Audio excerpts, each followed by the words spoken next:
As you can see, I'm using the game bar, even though I'm not really gaming, uh, to show you this screen thing. Okay, so I'm doing this video recording, or trying to stream it anyways. I'm going to show you guys, I'm just going to go over my political quiz like I did the last time. Sorry about that. My smoke detector must be running out of batteries. It must be running very low on batteries. It's October 26th. It's starting to get colder here in New York. 2020, and thank you for joining me. I appreciate it. So, where do I stand on the political issues that matter the most? So, if anyone has ever taken the world's smallest political quiz, I have. I'm going to show you how it works, what I agree, where I stand on this. So, government should not censor speech, press, media, or internet.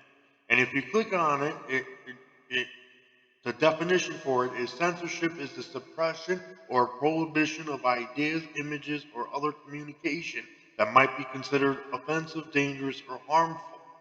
I mean, to others or whatever. In general, I don't think government has any authority to regulate anyone's free speech or to regulate the media or the internet and tell people like what they can and can't do. There's always going to be cruel people out there, and I don't see how government regulation over that would solve that problem other than to infringe major civil liberty violations and end up hurting the people that aren't really harmful, don't really commit to harmful speech at all. So I actually agree with this. Military service should be voluntary. There should be no draft. And when you click on it, it says the military draft, i.e. conscription. Conscription is the compulsory selection of people in the armed forces, typically during times of war when soldiers are needed. I look at it this way. If soldiers, if if for some reason people want to volunteer to join the military to serve their country, to defend the country from both foreign and domestic attacks and or invasions, then so be it.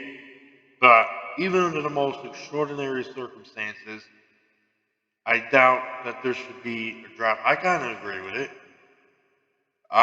There should be no laws regarding sex between consenting adults. I agree with that. If you can consent and you can say yes or no, depending, you know, the age should be 18 and older. As far as 25, I don't know why some laws would say that you are an adult at 21, but then you can't drink until you're 25. When the national standard is that you can do all these things at age 18, like, I don't know, it doesn't make any sense to me. Like, you can join the military at age 18 because in the eyes of the federal government, you're considered an adult at age 18. You can join the military and whatnot, but you can't drink till you're 25, by the way. Oh, and by the way, you have to be 21 in some states in order to be able to be considered an adult. So that kind of gets tricky, but generally the rule of thumb is 18 older. So, and I agree with it. That means being, and when you click, because here's the deal: when you click on it, it says that the U.S. adults are typically those who are age 18 and above. To consent means to give permission for something to happen. Sex laws have historically been applied to activities such as prostitution and pornography. And if it's adult pornography, you have the right to look at it, right? I'm not saying everybody does it. I'm not saying I do it, but generally speaking, consenting adults should have that right and the right to prostitution and or sex work or whatever. Whatever they want to do, as long as they don't impose danger, force, or fraud to others. And if you're consenting, so I agree with it. That's where I stand on that. Repeal all laws prohibiting adult possession, use, and use of drugs. Federal and state laws restrict or ban the consumption or distribution. So if you're against the prohibition thereof, which I am, there you go. We can have an argument about that on another time. Government should not target, detain, and deport undocumented immigrants. I actually agree with this. And here's why. I think I think we should be open towards having an open border immigration policy that that allows everyone to come into the country legally. We should make it the least expensive, and we should make it as easy as possible for people to come here via legal residency. And then when they get here and they want to take the citizenship, well, they're on their own like everyone else. But they can, but again, we should make that process a separate process, but simpler for them to be able to do it. And the only illegal immigrants that should be deported, in my opinion, are those that commit violent offenses, and there's not too many of them that do. So, like, there's some, but not a whole lot in comparison to most Americans. But yeah, I agree with that. I'm not saying that every American does that either, but that's something I agree with. I also agree with the fact that taxpayers should not be responsible for student loan debt.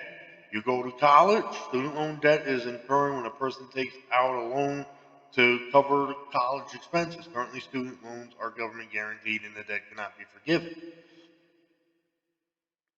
But I mean, the thing is, in a free society, the student loan debt would be something like they would have tuition. The tuition would go down dramatically if government wasn't subsidizing the colleges. And if the government was completely out of the way, most people would pay their tuition, and some of that would get put into a pool called financial aid. And they would give it to people who want to attend classes that can't afford to pay it right away. They would, you know, receive financial aid or maybe a loan, and if they get a loan from the college, then they would be responsible for paying it back, and the government shouldn't have to then pay back the college for that person's debt, because now you're incurring government taxpayers' money, if you will. So yeah, I don't think the government should be responsible, and I actually agree with that. And then this one's kind of scary. Government should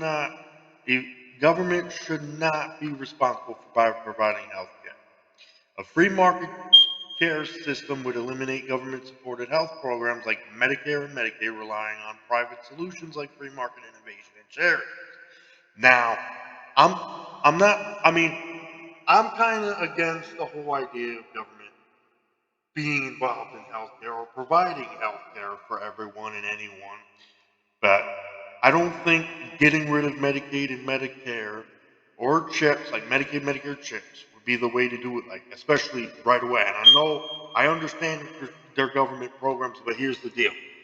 A lot of people are dependent on it, including those who have disabilities, including those who have autism, which is a developmental, social, and I believe it's a developmental, social, it's an intellectual disability. It's a developmental, social, and something else. I forget. It's a developmental and social disability. It's a developmental disability. Where and But anyways, there's a lot of people with autism that are in the bracket of receiving Social Security and then being on Medicaid, Medicare chips, or Medicaid or Medicare or both. Medicaid, Medicare, chips. Some of them might be on chips, whatever, for children and adults. And there's a huge amount of dependency within that disabled population of people who receive those benefits. And, so my take on it is there has to be a transition plan. Uh, and then we've promised the seniors that, hey, we'd give you all this Social Security when you retire, whatnot. So we have to make do on our contracts that we provided to them when they were at that younger age. So what I would do is I would probably get rid of the income tax, replace it with the fair tax, and use that to pay for the Social Security, and which includes the Medicaid, Medicare chips. And then once the senior population dies out and the older generations or whatnot, we can transition the funding of Social Security, Medicaid, Medicare chips to pay funding through private contributions, and that's where your charities would come in. Even though it would still be a government program, it would be funded fully by private charity. and private contributions. And going forward, anybody who needs it, who's dependent on it, we can, and I would make I would make it clear that we should have, that the free market should be allowed to compete against Medicaid, Medicare, Social Security.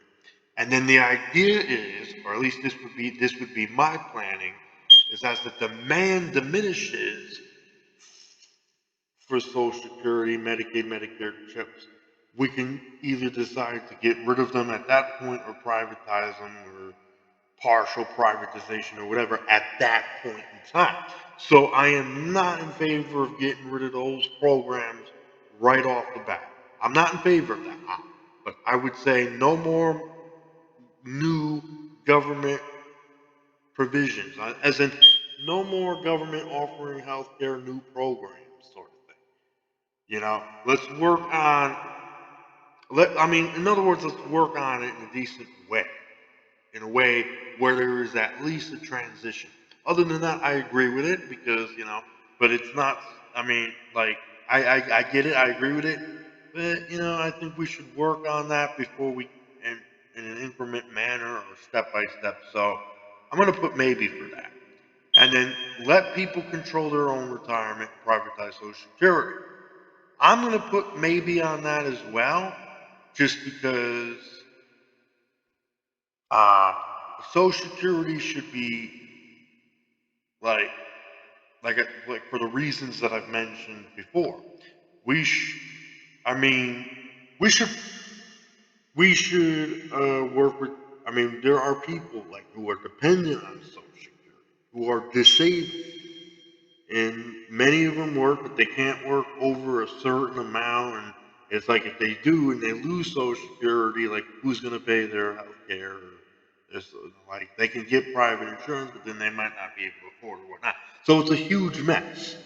And this gives them the opportunity to then go to college or trade school and better themselves to get a job that they want where they won't need to depend on it as much. There's a program called the Medicaid buy-in for people with disabilities. So, I'm going to put maybe for that because I like the idea of like privatizing Social Security, but, you know, there has to be a transition. Like I don't want to just get rid of it.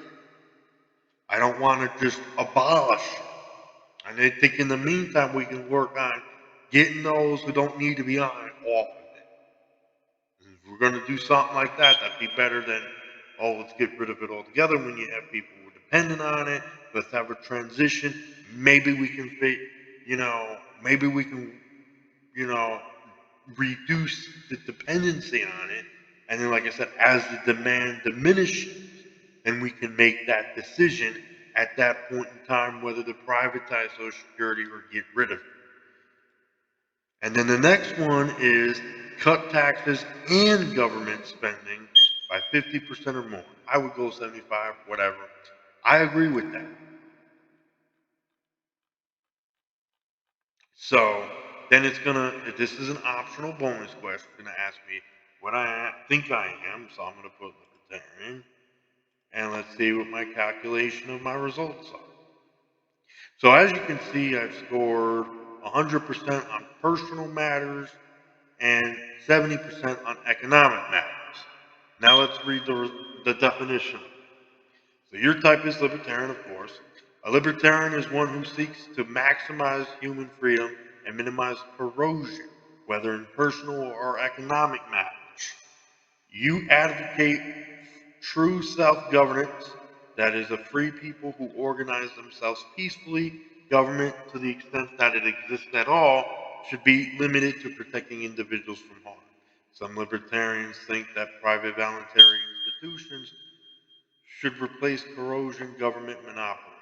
Otherwise, your type embraces individual responsibility, or as I like to call it, personal responsibility. Voluntary, community, and private charities.